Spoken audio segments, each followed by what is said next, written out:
Paano mag-record ng screen ng iyong Mac nang hindi kailangan ng panlabas na mga aplikasyon? Para dito, pupunta tayo sa keyboard at pipindutin ang Command key kasama ang Shift key at ang numero 5. Pagkatapos, pindutin natin ito at makikita natin sa screen na kapag pinindot natin ito, sabay na lalabas ang menu na ito sa ibaba. Ngayon, ang unang tatlong pindutan dito ay para kumuha ng screenshot o larawan. Sa kasong ito, hindi natin ito gagamitin dahil ang gusto natin ay mag-record ng screen. Para ito, gagamitin natin ang mga sumusunod na option na nandito, ito at ito. Para dito, ang unang option ay magre-record ng buong screen, ibig sabihin, lahat ng nakikita mo sa sandaling ito, lahat ng tab, lahat ng menu, lahat ay mare-record. Kung pipiliin mo ang unang option, ang susunod na lalabas ay ang pag-record ng napiling bintana. Kapag nag-click ka rito, makikita mong ang cursor mo ay naging camera at kapag inilipat mo ito sa screen, iha-highlight nito kung ano ang i-record. Halimbawa, kung ililipat ko ito dito, sinasabi na ire-record ang buong puting kahon, pero kung ililipat ko ito dito, sinasabi na ire-record lang ang maliit na kahon. Pagkatapos, kung nais mong mag-record ng tiyak na bahagi, pindutin ang ikatlong option na nagsasabing i-record ang napiling bahagi ng screen, pindutin ito at lalabas ang rektangulong ito. Kaya dito ang maaari mong gawin ay pumili na i-record lamang, halimbawa itong partikular na bahagi ng teksto dito at maaari mo itong i-adjust sa mga gilid ng kahon, unti-unti mo itong paliliitin. Dito rin pwede mong gawing mas maliit at halimbawa magre-record lamang ng partikular na bahagi ng screen na ito. Ngayon, ipagpalagay natin na gusto mo ring i-record ang iyong boses kaya pindutin mo ang sinasabing option at dito lilitaw ang iba't ibang mga pagpipilian. Una, saan mo gustong i-save ang video file? Kung gusto mong i-save ito sa folder ng desktop, sa dokumento o na mai-save ito direkta sa mail o sa QuickTime Player.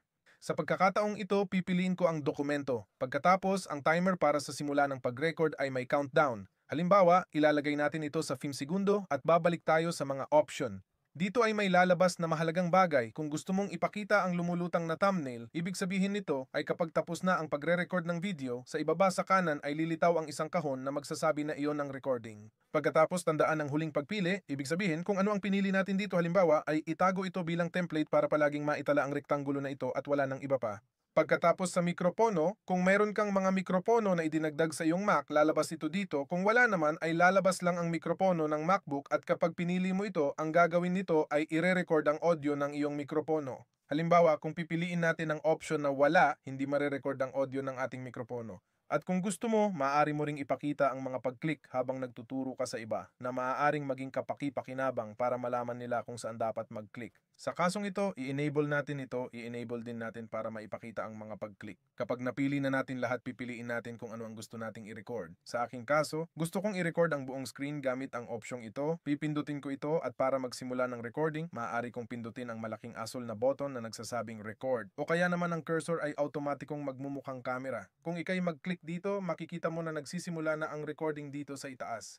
Sa menu, makikita na ginagamit ang mikropono. Tingnan mo, nandito ito at may pindutan dito para itigil ang pagre-record. Kaya sa puntong ito ay nagre-record na ng video. Kaya kung mag-click ako dito, halimbawa, mag-click ako dito, sa pagre-record makikita natin kung saan tayo nag-click. Halimbawa, mag-click ulit ako dito at ngayon ay ititigil natin ang pagre-record at mag-click tayo sa ibabaw nito at tingnan mo na lumilitaw ang floating thumbnail na sinasabi ko. Kung mag-click tayo sa ibabaw nito, makikita natin na ito ang video na nire-record natin. Pwede natin itong i-play at panoorin. Sige, i-mute ko muna ito para hindi makaabala sa aking pangunahing audio. Kaya babaan ko muna ang volume dito at ngayon ay i-play natin ito at tingnan kung paano lumilitaw ang mga clicks na sinasabi ko. Tingnan mo dito, halimbawa, may lumilitaw na bilog sa paligid ng cursor para malaman kung saan ako nagkiklik at ito na ang recording. Kung gusto kong ibahagi ang recording na ito, ang pwede kong gawin ay pumunta sa itaas sa kanan kung saan lumilitaw ang icon ng pagbabahagi at dito pwede ko itong ibahagi sa AirDrop, mail, mensahe o sa anumang app na gusto ko. At kung hindi ko nagustuhan ng recording at gusto ko itong tanggalin, pindutin ko lang ang button na ito para tanggalin at ayos na. Ngayon, kung gusto kong hanapin ang recording para maibahagi ito, ipadala ito sa iba, ang gagawin ko ay pumunta sa Finder, buksan ito at dito tayo maghahanap.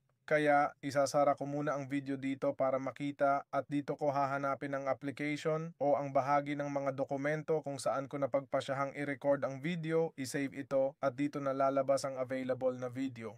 Para dito, kailangan ko lang bumaba at hanapin ng screen recording, hanapin ng petsa kung kailan ko na-save ang video, at sa kasong ito ang video na na-record ko at pwede ko itong ibahagi, mag-right click sa ibabaw at piliin ang ibahagi, o pwede ko itong kopyahin at i-upload sa anumang platform at maibahagi ang file na ito sa taong kailangan o nangangailangan nito.